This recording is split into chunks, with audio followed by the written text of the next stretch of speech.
Hello hi नमस्कार मु स्वप्ना मु आपण मानक स्वागत कर न्यू एंड फ्रेश ब्लॉग को। तो आपण मैंने जानीपे ये आम कड़े बाहर तो आपण मैंने मो वीडियो को कंटिन्यू करंतु तो जानीपर आम कड़े जाऊँ। तो ये आम पेट्रोल पंप रे पकईदेलु तेल। आपण मैंने यही लोकेशन टाक देखिकी जानीपे आम कौ ठाकुर पाखक आसचु तो कौ भगवान आमको डाकरा देइछंती। तो आम एबे आसिक पहुँची साइलुनु। तो मुझे बहुत थर कही चल जीवा सेठिकी तो यहाँ टाइम हुए तो जेहेतु आज टाइम बाहर करके आम जाऊँ तो भगवान मन थे कौन हम भगवान जेहेतु जेबे डाकरा न आसी सेबे भक्त मैंने जा ही पारती आपण मैंने समस्ते ये जानी। तो ये मुझे भलसे पूजा करके भगवान को सब दुख सुख सब कथा जनईकि ये बाहरी गली बेढ़ा चारिपट बुलायापी। तो ये भगवान को मुझे डाकुची कि मो शंका सिंदूर को सब घंट घोड़े रखु।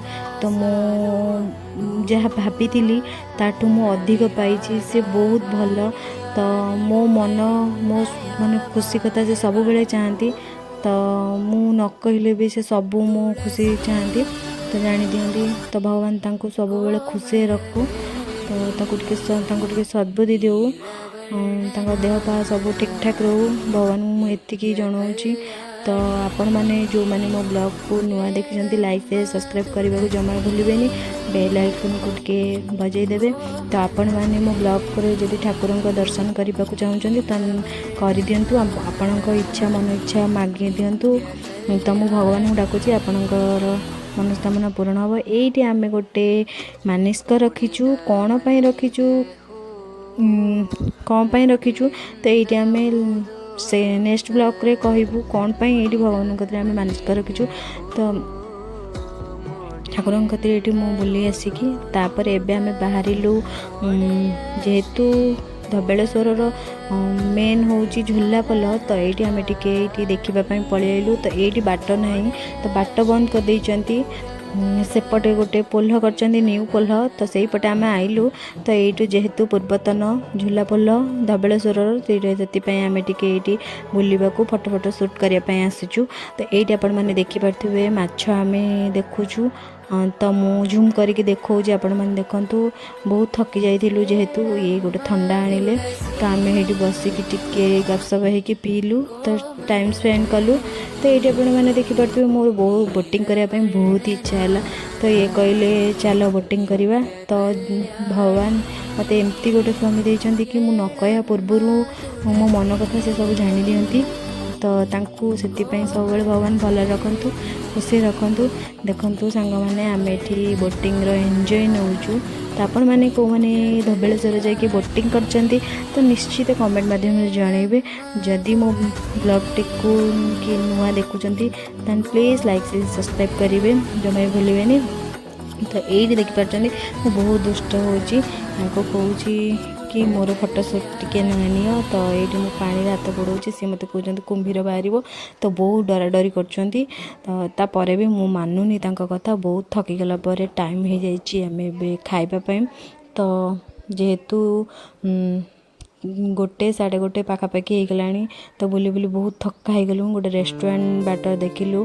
तो सेटिके आम पशिगलु। तो ये बाबू आमर मुँह फुह धोचंती फ्रेश होचंती। तो ये मुझे सुट नहीं गली। तो सामने देखिपे आम ये रेस्टोरेंट को आसचु। यहाँ बोधे नुआ ओपनिंग होती रेस्टोरेंट बहुत सुंदर सजा होती। तो डेकोरेशन भी बहुत अच्छी आर खाଇବା टेस्टी भी बहुत अच्छी भल थिला। तो ये आम बसिलु आपण मैंने देखी चलतु मो वीडियो कंटिन्यू कर चलते आम यहाँ पर कौन कौन कर बुलापी जाऊँ। तो ये आम फास्ट ड्रिंकिंग आसला जयजीरा पानी तो किसी समथिंग। तो ये फास्ट देते ये मो ड्रिंक को पी दौरान देखो सांग मैंने। तो ये आमर खाइबा आसी सारी। तो से सल्व कर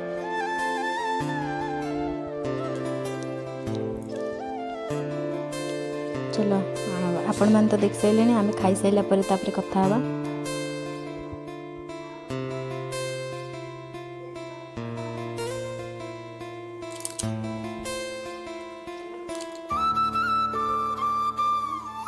देखो सांग मैंने आगे खाई दौरान कि मत टिके भी जाचुना।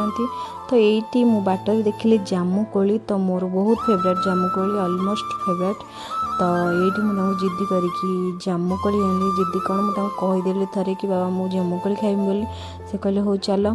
तापर ये किछिटा जामुकोली बाछुली तो जामुकोली बाछु बाछु भी खाई दौली। तो ये जामुकोली बाछि सारा पर तो ये आम आसीगलु आउ गोटे ठाकुर पाखक तो मिनी केदारनाथ जाजपुर तो जाजपुर जिलार अवस्थित मिनी केदारनाथ। तो सेठी भी आम टे आसिक पहुँची गलु। तो आपण मैंने देखिपे अंधार करके वर्षा आइलानी। तो आम जेहेतु बहुत भीड़ थिला आम जेहेतु जाइलु 4टा इवनिंग टाइम रे तो वर्षा भी इे आसीगला लोक देखु पूरा प्रबल लोक थिले।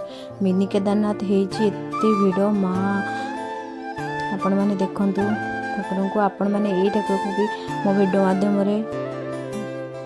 डाकिपारे किसी। तो ये पूजा पूजी कर सारा पर ये देखते सांग मैंने मुझे मो मन कथा ठाकुर को कहीदे। तो आपण मैंने भलसे देखी दिंतु मिनी केदारनाथ वीडियो को कंटिन्यू करंतु आम केमती मिनी केदारनाथ रे कटिला।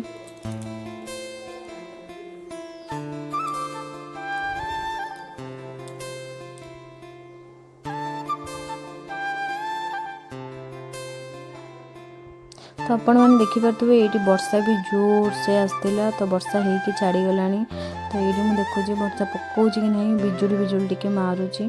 तो ये आम ठाकुर पाखे गोटे घर थी आम से रही। तो वर्षा छाड़ा पर पुणी गलु टे दर्शन हो नाला जेहेतु वर्षा पवन आइला जोर। तो आमर भलसे टे दर्शन हाँपाई आम पुणी आपण मैंने मो वीडियो माध्यम जापर मिनी केदारनाथ केमती डेकोरेशन होती बहुत भल भाव में। तो बाबा पाखे आपण मैंने दर्शन भी कर दिखाती। आपण मैंने जो मैंने नुआ देखुं मो ब्लॉग को लाइक शेयर सब्सक्राइब करें प्लीज। तो रही नमस्कार जय जगन्नाथ। आपण मैंने जब मो ब्लॉग को भल लगी लाइक शेयर सब्सक्राइब करने जमा भूलें। तो आपण मैंने जो मैंने नुआ आसछंती तो प्लीज लास्ट पर्यंत मो वीडियो देखते। रही नमस्कार जय जगन्नाथ।